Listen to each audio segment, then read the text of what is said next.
আসসালামু আলাইকুম। আশা করি আপনারা সকলে ভালো আছেন। প্রত্যেক দিনের মতো আজকেও আসলাম আলুর আপডেট বাজার আপনাদের মাঝে তুলে ধরার জন্য। তো যেই সকল চাষীরা এখনো আলু বিক্রি করেন নাই, আলু সংরক্ষণ করে রেখেছেন তাদের জন্য কিন্তু খারাপ একটা খবর, সেটা হচ্ছে বর্তমান কিন্তু ২০২৫ সালের মধ্যে সর্বনিম্ন দামে কিন্তু কৃষকরা এখন আলু বেচাকেনা করতেছে। আমি যে বাজারটা তুলে ধরি এটা কিন্তু একদম প্রান্তিক কৃষক পর্যায়ের বাজার। কৃষকেরা যে মূল্যটা পেয়ে থাকে এটা কিন্তু আমি সবসময় তুলে ধরি। আর আমি কিন্তু জয়পুরহাট সদর উপজেলার বাজার আপনাদের মাঝে তুলে ধরি। তো আজকে ১লা মে ২০২৫ রোজ বৃহস্পতিবার। আজকের আলুর আপডেট বাজার হচ্ছে সাদা ডায়মন্ড জাতের আলু জয়পুরহাট সদর উপজেলায় আজকে বেচাকেনা হচ্ছে ৩০০ থেকে ৩২০ টাকা সর্বোচ্চ প্রতি মন, এবং লাল স্টিক জাতের আলু আজকে বেচাকেনা হচ্ছে ২৮০ থেকে ৩০০ টাকা সর্বোচ্চ প্রতি মন। তো বর্তমানে কিন্তু এই দামে কৃষকেরা আলু বেচাকেনা করতেছে স্থানীয় আড়তে। তো আমার পেজে যারা নতুন অবশ্যই পেজটি ফলো দিবেন, ইউটিউব চ্যানেল থেকে যারা দেখতেছেন অবশ্যই চ্যানেলটি সাবস্ক্রাইব করবেন, সকলের কাছে অনুরোধ। আমি কিন্তু প্রত্যেক দিন এই চ্যানেলটিতে আলুর আপডেট বাজার এবং কৃষক পর্যায়ের অথেন্টিক বাজার কিন্তু তুলে ধরার চেষ্টা করি এবং তুলে ধরি। তো বর্তমানে এই দামে আলু বেচাকেনা করে কিন্তু কৃষকদের অনেকটাই ক্ষতির সম্মুখীন হতে হচ্ছে, অর্থাৎ ৭ থেকে ৮ টাকা কেজি যখন আলু বিক্রি করতেছে তাদের উৎপাদন খরচই কিন্তু ১৮ থেকে ২০ টাকা কিন্তু পড়ে গেছে। তো উৎপাদন খরচের অর্ধেক দামে কিন্তু কৃষকেরা আলু বেচাকেনা করতেছে। তো কতটা লোকসান হচ্ছে আপনারা একটু চিন্তা করে দেখেন। কারণ এই বছর সারের দাম কিন্তু অনেকটাই বেশি ছিল, কীটনাশকের দাম অনেকটাই বেশি ছিল। তো আবার বীজের দাম কিন্তু বিগত বছরগুলোর তুলনায় ২ থেকে ৩ গুণ বেশি ছিল। তো এটা কিন্তু খুবই কৃষকদের জন্য হতাশাজনক। কারণ সার, বীজ, কীটনাশক এসব কিছুর দাম যখন বেশি হয়ে যায়, সেখানে কিন্তু উৎপাদন খরচটাও বেশি হয়ে যায়। আবার কৃষি উৎপাদিত পণ্য যখন বিক্রি করতে যায় কৃষকেরা, তখন কিন্তু উৎপাদিত পণ্যের দাম কিন্তু তারা ন্যায্য মূল্যে বিক্রি করতে পারে না।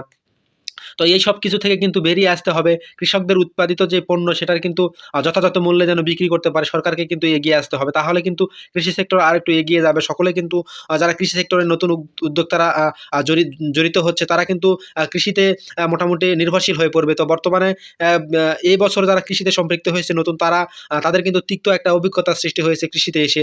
কারণ এত পরিমাণে লোকসান হয়তো অন্য কোনো সেক্টরে হয় বলে আমার ধারণা নেই। কারণ কৃষিতে বর্তমানে প্রতি বিঘায় ৬০ থেকে ৭০ হাজার টাকা কিন্তু খরচ হয়েছে আলুতে। তো তারা কিন্তু বর্তমানে সবকিছু বাদ দিয়ে কিন্তু ২০ থেকে ২৫ হাজার টাকা প্রতি বিঘায় পাচ্ছে। মোটামুটি কিন্তু আমরা ৪০ থেকে ৫০ হাজার টাকা বা ৪৫ হাজার টাকা কিন্তু প্রতি বিঘায় লোকসান হচ্ছে কৃষকদের বর্তমানে এই ২০২৫ সালে এসে, যারা আলু চাষ করেছে তাদের জন্য। তো পেঁয়াজের বাজার কিন্তু নিম্নগতি ছিল, পেঁয়াজের বাজার কিন্তু সামান্য একটু ওঠার কারণে কৃষকদের চালান যেটা সেটা কিন্তু বর্তমানে উঠতেছে। তো আমরা চাইবো পেঁয়াজের পাশাপাশি কিন্তু আলুর দামও যেন একটু বৃদ্ধি পায়, যাতে করে কৃষকদের যে উৎপাদিত খরচ, সেই উৎপাদন খরচ যেন তারা উঠাতে পারে। আর পাশাপাশি এবছর কিন্তু কোল্ড স্টোরেজে আলু রাখার সংখ্যা যেটা সেটা কিন্তু কৃষকরাই বেশি রেখেছে। যে কারণে কিন্তু কৃষকদের আরও বেশি চিন্তা হচ্ছে যে কাঁচা আলুই তারা এত লসে বিক্রি করতেছে। তারা আবার কোল্ড স্টোরেজে যে আলুটা রেখেছে সেই আলুটার কী অবস্থা হবে, তাদের ধারণা কিন্তু হয়ে যাচ্ছে যে কি কোল্ড স্টোরেজে যেই পরিমাণে আলু তারা রেখেছে সেটাতেও কিন্তু তারা লোকসান করবে, এটাই কিন্তু তাদের ধারণা। তো আমরা চাইবো যে বেশি বেশি করে বাহিরের দেশে আলু রপ্তানি হোক, বাংলাদেশ থেকে আলুর চাপ কমুক, মোটামুটি একটা সহনশীল পর্যায়ে বাজার চলে আসুক, যেন কৃষকরা তাদের উৎপাদন খরচ যেটা সেটা যেন তারা উঠাতে পারে। তাহলে কিন্তু তারা বর্তমানে একটু সন্তুষ্টর মধ্যে থাকবে। এদিকে যারা বিক্রি করতেছে তাদের তো যেই পরিমাণ লস হচ্ছে সেটা কিন্তু বিশাল একটা পরিমাণ, প্রতি বিঘায় ৪০ থেকে ৪৫ হাজার টাকা লস, এটা কিন্তু কম পরিমাণ নয়।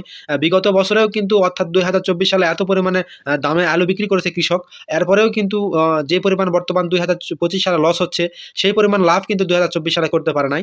তো অনেকেই কিন্তু অনেক কমেন্ট করতেছেন যে ২০২৪ সালে কৃষকেরা ৪০ টাকা, ৫০ টাকা, ৬০ টাকা কেজি আলু বিক্রি করেছে, তো বর্তমান তারা লস করতেছে, এটা স্বাভাবিক একটা বিষয়। তো সেই সকল ভাইদের জন্য আমার একটা বার্তা, সেটা হচ্ছে ২০২৪ সালে কিন্তু মোটামুটি ১০০% যারা অর্থাৎ কোল্ড স্টোরেজে যে পরিমাণে আলু সংরক্ষণ করে রাখা ছিল, তাদের ৮ থেকে ১০% কিন্তু কৃষক ছিল, আর বাকি ৯০ থেকে ৯২% কিন্তু ব্যবসায়ী ছিল।